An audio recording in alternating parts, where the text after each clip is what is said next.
Hello everyone, good afternoon and welcome to S.A.V.E, a TV show that's brought to you by Citizens Against Family Violence. I'm Jessica Plasters, the Patrick County Victim Advocate with the agency.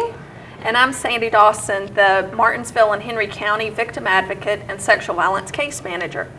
We're glad to have you here today. We've got a special 2-week series that's called To Catch a Predator, Internet Crimes Against Children, specifically in Martinsville and Henry County. And we're going to be talking about exploitation and coercion of our children while using social networking. There's a lot of this going on, but you know, To Catch a Predator is that series on TV. I never really thought that we had much of that here. Stuff like that going on here. Well, with us today, we have investigator Jeremy Stanley that's going to help us talk about this.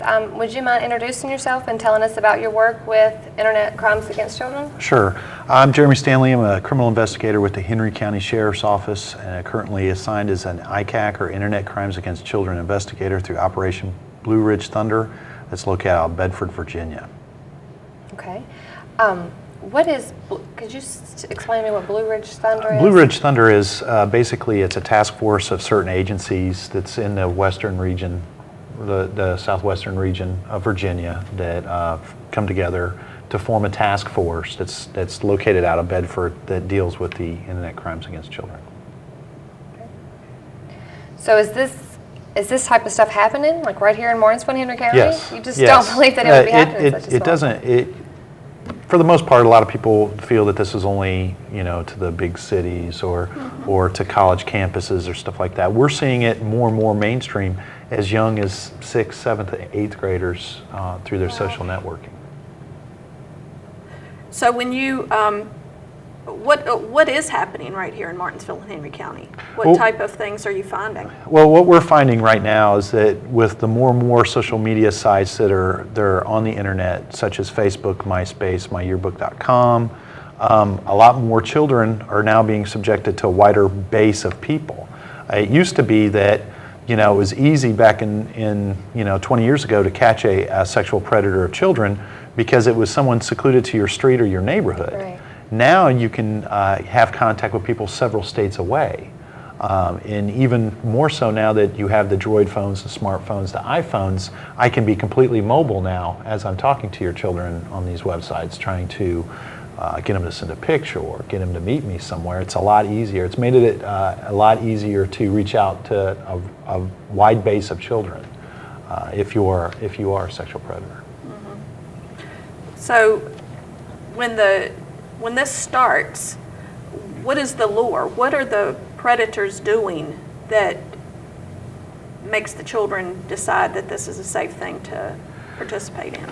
Well, I mean, they're not doing anything special that make your children believe that they're doing the right thing. What it is that with the increase in technology and the lack of social skills that children today now possess.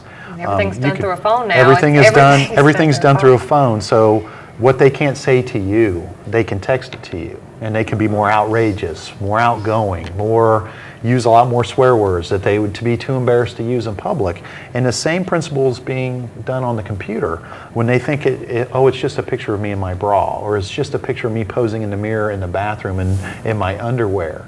And then it goes subtly into more. They're willing to do more things because they're hiding behind that computer screen. They're not face to face, which makes an easier target as far as children are concerned, especially early teenage girls to high school to So seniors. it's really misleading for those children and teens to think that they're hiding behind that screen when really once they post, right, whether they're on the phone texting or whether they're posting online in a social network, it's out there for virtually the whole world The number of children I've came in contact here in Henry County, which there has been quite a few, the first thing I always tell them is when I see the pictures that they've sent of themselves, because very rare is it the offender sending a picture of them to the child. It's the child sending pictures to the offender, willingly sending them. It's just like that funny joke you get on your cell phone that's passed around. The funny joke, we've all got them, and we show them to a friend. They've sent that picture to that predator. And that predator is probably networking with other predators online, and they're sending that picture is bouncing all over the place. So that picture that you may think you're sharing to one person is now getting spread to 100. And then from those 100 people, where is it going? Wow. It's being passed around in different chat sites and this and that and the other. Right, and just like, I mean, not to refer to just one, but in an instance I see on Facebook, I mean, you post a picture up at the pool in your bathing suit, and you thinking only your friends can see it. I mean, other people can go on your page and see that. Correct. Having mutual friends. And Right. do y'all see more or less of people with the predators acting as if they're a child, or Yes. or these girls know this is an older guy? No, a lot of times that the predator is trying to disguise their age. One recent case I worked here, the target was a 13-year-old child, and the suspect was trying to convince her that he was 25. So, and he turned out to be in his mid-40s. He was just trying to cut his age in half, because there's no way you see the picture that you could believe that he was a teenager. But in a lot of these cases, they're using cartoonish type pictures as their Facebook picture, and they're trying to disguise themselves more as a child or late teens. Or someone around their age group. Someone around their age group, they're gonna, and the one thing I try to explain to kids, and the only way to keep a child safe from the internet is simply not to let them on it. Right. But we know in today's day we can't, because schoolwork now is through the internet. They've got to research their stuff. It's not as simple as going to the library and researching a task anymore. It's get on the internet. Right, they're even sending them home with iPads now. Right. I mean, in some schools. So. iPads telling them to go to this website, work on this work, but it's not, it's now easier access to these social websites. The one thing when I go in and speak to kids at schools is simply, when you are listing your Facebook, when it says likes, don't put anything on there. Because if I see that you like Hannah Montana, and you like this type of toy, and you like this rock band, that's what I'm going to put on my likes. Right. And then I'm going to say, hey, you like so-and-so, and then that's the connection. I've got you like you the now. same things I like. You like the Jonas Brothers. I love they're coming to Greensboro. Or I've they're got coming tickets. to You Roanoke. can go with me I've and got my tickets. friends. Yeah, Yeah. you can go with me and my mom, or me and my dad. Right. And then the child shows up, and it's not mom and dad. It's a grown man. Right. So there's all those things they're putting about them: where they're going, where they go to school, whose friend's house they're hanging out with, what pool they're going to be at, what movie they're going to go watch, and where. They're putting all this information out there, and they don't realize that if they have the wrong friend, if they have that predator that's watching and keeping track of their status, they can know where there is. When I work a case where there's a child as a victim, I keep tabs on their Facebook page. I know what they're doing. I know what they're posting. And it would be just as simple for me to go to where they're going to be, let alone someone that means them harm.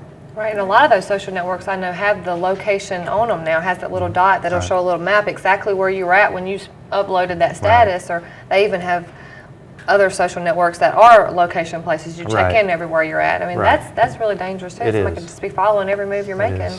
Yeah, and I see the point in that website that it's probably more geared to keeping parents alert to where you're at. Maybe law enforcement if you become lost or injured. But another thing too is, for every good thing that they try to bring about, there's always a bad application used to it. And unfortunately, we're making it easier and easier and easier for these people to come into our children's lives, know where our children are at.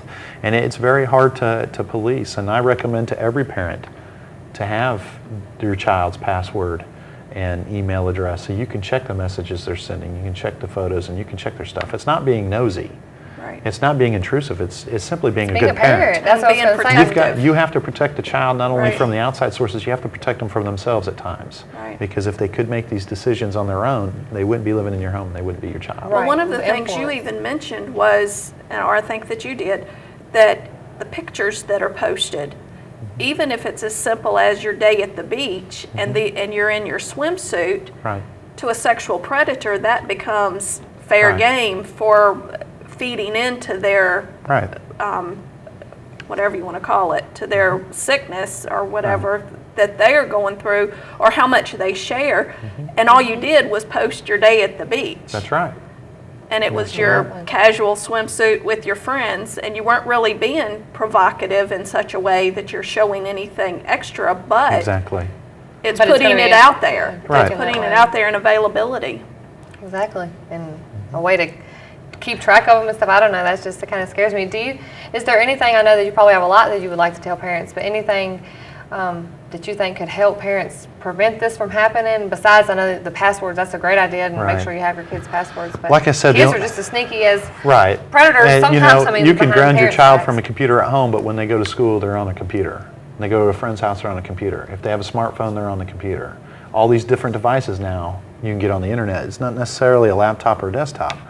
The only thing I can stress to parents is to closely monitor the time that they're on there, have their access to their emails and their passwords, and if they know their child has been lured into this, they're still a victim and they still need to come forward. Too many times often we get parents that will come to us, hand a picture of a grown man who sent a picture of himself to a child, and then we refuse to cooperate with us as far as prosecuting. Want to alert us to it and tell us how sick this person is, but doesn't want to give us the valuable information we're going to need to prosecute this type of case.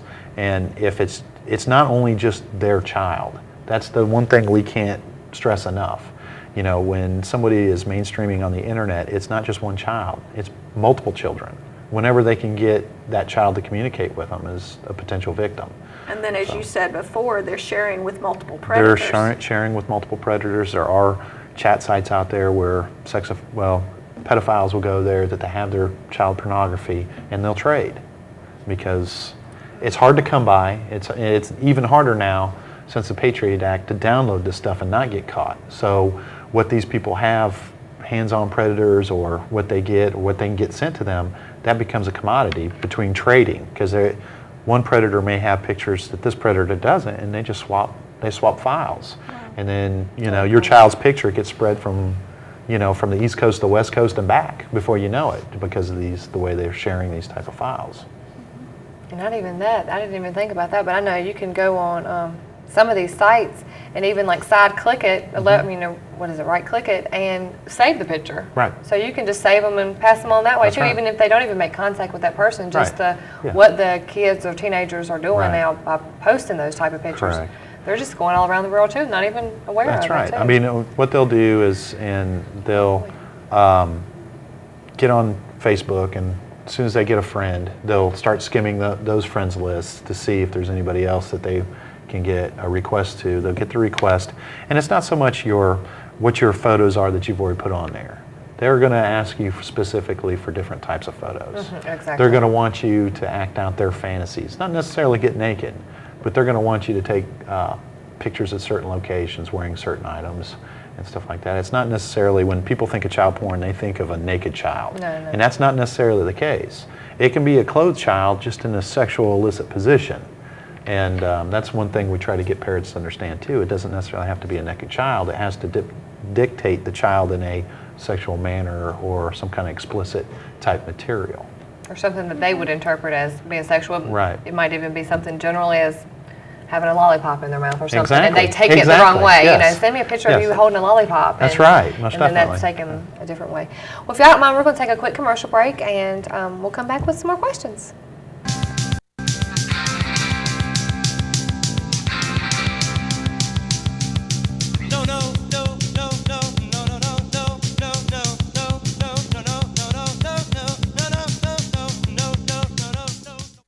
Nelson Toyota introduces proof pricing on all used vehicles. Real proof that you're saving money. Saving every penny counts. We research used car prices from all competitors, then price ours for less. Saving money means a lot to me. Price matters to me and my family. Proof pricing, because knowing is better than guessing. And now, buy any Nelson used vehicle and get your first service free. Here at Nelson, we can prove we got the lowest prices. Nelson Toyota, 980 Ferrystone Park Highway. Everybody knows cars cost less in Martinsville. BTW 21, your neighborhood network, the only local channel with a certified meteorologist.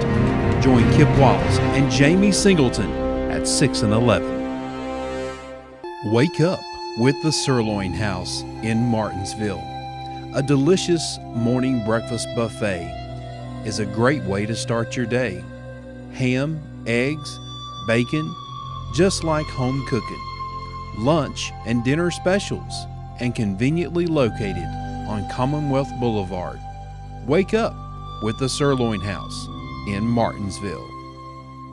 The Dutch Inn, locally owned and operated for 40 years. Casual dining at its best, featuring Friday night seafood buffet, Saturday night prime rib buffet, daily lunch buffet, and daily breakfast specials. For today's menu, call 276-647-3721. The Quality Inn Dutch Inn, not your run-of-the-mill hotel.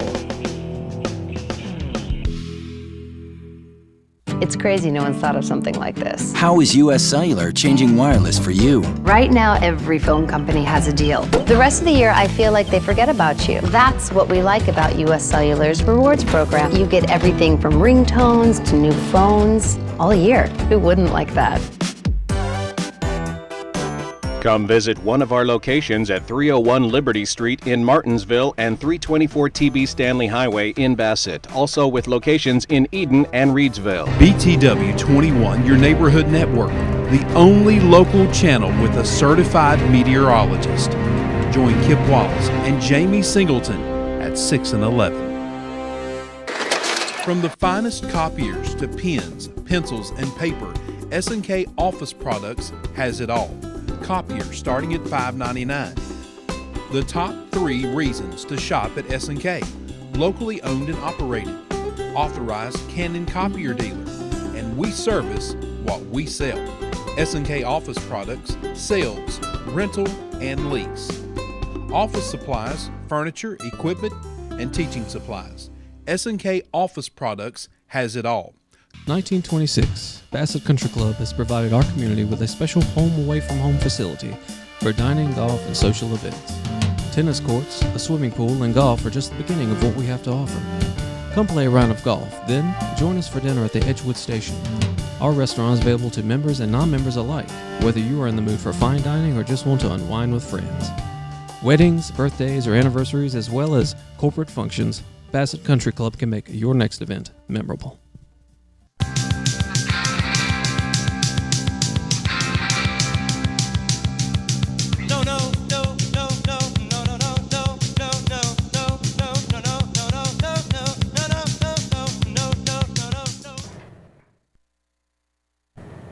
All right, welcome back. Now, Mr. Stanley, is that okay if I call you Mr. Stanley? How long have you been doing this type of work with internet crimes against children? Well, it started when I worked in Indiana as a law enforcement officer prior to coming to Henry County. There was an investigator that did this. They would get on undercover operations and they'd get predators to come and meet them. And I was part of the team that actually snatched them out of the stores or McDonald's, wherever we got them. So like when we see the show on TV, the team that's standing right. outside or waiting. sitting in the restaurant waiting for you to come in. Yeah, I was part of that, and I was really interested in it there because I couldn't believe how often, because at that time it was right before those shows came out, so you're thinking, well, that don't really happen that often, but then you're doing it every week and you're thinking, man, and these guys are traveling 4 or 5 hours coming from another state to meet a child. And from that moment on, I wanted to try to keep in that type of work because I know it's even more prevalent now because of the technology. Now you probably see it more in those bigger places like Indiana. Was you in a small county No, kind of it's similar to just Martinsville? a suburb of Indianapolis, so it was a greater community, but we were still getting people traveling from the state of Ohio to come in. It just depended on where they were at. And I've seen people here that are traveling no more than 2 miles from their home in Henry County from one location to another. So it just depends on how you... They're getting more and more brave, it seems like. Right. And now that you can do it from your smartphone, you're mobile. So if you're a predator that's living in Eden, North Carolina, and you're talking to a child living in Bassett, you can be on your way to Bassett as you're talking to this person. As you're talking to them. As you're trying to arrange a meet. So it can be, instead of, hey, I'll meet you tomorrow at 12, it can be, hey, I'll meet you in 10 minutes because you're already mobile. So when you find out that, for instance, that there's a predator out there that's searching pictures or sending pictures of themselves, and let's just say I were to see these pictures of this man where he has sent pictures of his private parts, and I bring them in to you and say, okay, go get this guy. He's sending out pictures. Okay. Is that for your child, sending him to your child or to you? Well, that's what I'm asking. If I know he's sending these pictures, can't you just go and get him based on the fact that he's sending pictures? If he's sending if an adult sends a picture of themselves to another adult, technically there's no crime unless it's unwanted, if it's harassing or stuff like that. Now, if they send it to a child that they know to be a child, then it's a crime. If they ask a child to send a picture back to them, it is a crime. And the younger the child are, the more severe the penalty is because of the age of the Code of Virginia. It's the age dictates the type of charging. Right. So just reporting that that person is doing that doesn't necessarily mean that they're going to be arrested. Correct. I mean, they need to have an identification of who they've been having conversations with. That's correct. Or actually sending those pictures to or requesting pictures from. Right. And that's... And it's very simple to do. If you have a child that's on Facebook, MySpace, or one of these other social networking sites that have been communicating with somebody that they thought was a child that turned out to be an adult who has sent pictures of them, or it may even turn out they know they're talking to an adult, and it's just the relationship's kind of gone a wrong way, and they receive it. It's pretty simple. All you have to do is copy and paste their chat histories along with photos, put it on a Word document, and bring it into us. Don't be embarrassed if your child's been mixed up in this. I mean, it's very simple. It's very influence, it's just at that right. age. I mean, it's just being in the wrong spot at the wrong time type deal now. Don't be embarrassed, because we need to deal with these problems as they're coming in, these people, because like I said earlier, it's not just one child. It's going to be more than one child. It's just the nature of the beast. It's never just that. It's never just their first one, and it's never just one. And hopefully to get it stopped before it proceeds to an actual meeting or an actual sexual assault that occurs. Right. That's just parents being parents. That's preventative. It's keeping your children safe. And on top of that, it teaches the children a valuable lesson. If the child does have to go to court for a preliminary hearing on somebody who is soliciting those type of photos or soliciting sex over the internet, it's a learning for the child to have to sit in the courtroom and listen to the stuff that's going on, to come face to face with the person that was trying to lure them into it, to knock the shine off of it, knock the excitement off of it. They have to realize where they put themselves, and that's a learning tool.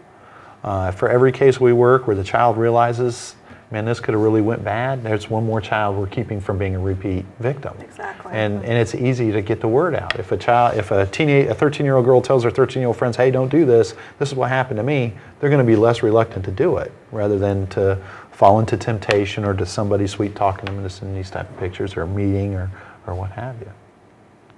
Gosh, it's just really overwhelming to think of. That you just got, as a parent, you have to look out for so much stuff, because it's. You do. I mean, especially parents that work all the time and stuff, and then a lot of times, I mean, the kids tell their parents, I'm just doing homework online, or I'm just texting my friend, when in actuality it could be anything. Well, if you look at this, back when we were kids, when we were teenagers, our parents would say, don't talk to strangers, don't accept candy from people in vehicles, don't ever get into a vehicle with somebody now. You don't have to worry about that now.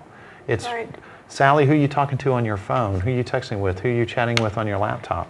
It has now evolved from the stranger at the playgrounds watching the children play, or at the bus stops. Now it's whoever they're on friends with, whether they're a friend on Farmville trying to communicate to them on Farmville through Facebook, or just a different chat room. It's more progressive than it ever was before.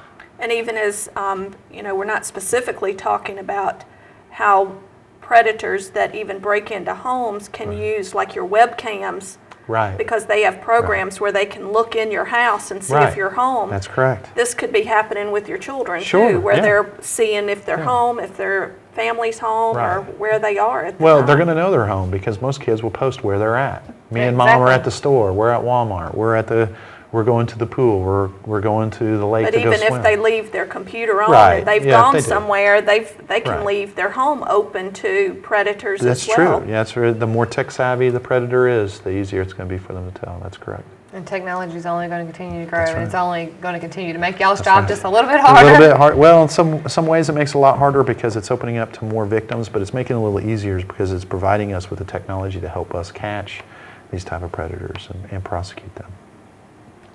Well, we want everybody to be able to send in questions, because I'm sure we have lots of questions, so I'm sure everybody else does. We're not going to actually have a call-in show next week, but we would like to open it up for our viewers here on the show, friends on Facebook, and if you know someone else that might have a question, ask them to email us And our email addresses are going to be coming up. Jessica Plasters at jplasters@cafv.info. And of course mine, Sandy Dawson, sdawson at cafv.info. Or you can go on our Facebook page, Citizens Against Family Violence, and you can message us any questions that you would have. And we're going to have... Or even call the hotline. And, right, you know, yes. If you don't have internet access or something.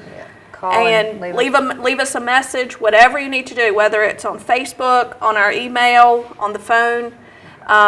Send us your questions, and we're going to have those questions for Investigator Stanley when we come back next week, and he will be able to answer the broader questions, things that other people, maybe we haven't asked all the questions, and somebody, I wish you would ask that. It's hard to get in everybody's mind, but I know there's a lot of questions because I get fascinated watching the shows on TV, and y'all aren't even broadcast on TV. Right. But just to even know that it's here locally scares me. I mean, it scares me too. To be a parent and know that this is something we have to look for. And it doesn't. I think there's also a misconception that it's always male predators and little girls. That's not necessarily the case. We're finding predominantly it's going to be male that wants the pictures and stuff, but there are just as many female predators out there trying to solicit young boys just the same. Or men trying to solicit young boys, women trying to solicit young girls. I mean, it's no longer the 50-year-old man that lives by himself trying to solicit the little 10-year-old girl. It's more diverse. It's more of a farther diverse community than what we thought initially. And the more and more you get out there, the more and more y'all find, definitely. Wow. It's just overwhelming. Sorry. Well, we appreciate you definitely coming on the show today. Thank you so much. Anytime. And we really encourage y'all to please send us some questions. If you have any and you're watching the show today, to please email them, call the hotline, like she said. Any questions you have, it can be completely anonymous. We're not going to say your name on the air or anything like that. So just encourage you to send us our questions. Anything else? Anything else that you'd like to cover today? No, ma'am. I look forward to the questions next week. I do too. Thank you again so much for coming on the show today. And Mr. Stanley will be on here next week with us. So stay safe, and we'll see you next Tuesday.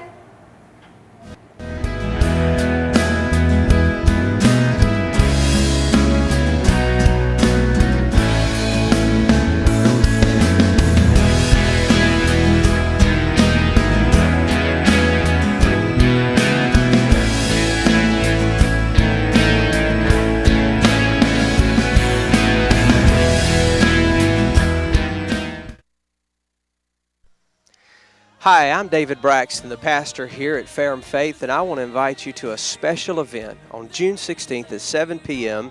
at our Ministry Center location on Route 40 in Ferrum across from Happy Pappy's. We're going to be having a special movie night on the lawn. Going to be showing the movie Courageous, which carries a powerful Father's Day message for men and for families. At the same time, we're going to be showing a movie for children and youth in our Ministry Center. It's going to be free popcorn, snow cones, hot dogs, and drinks for the whole family.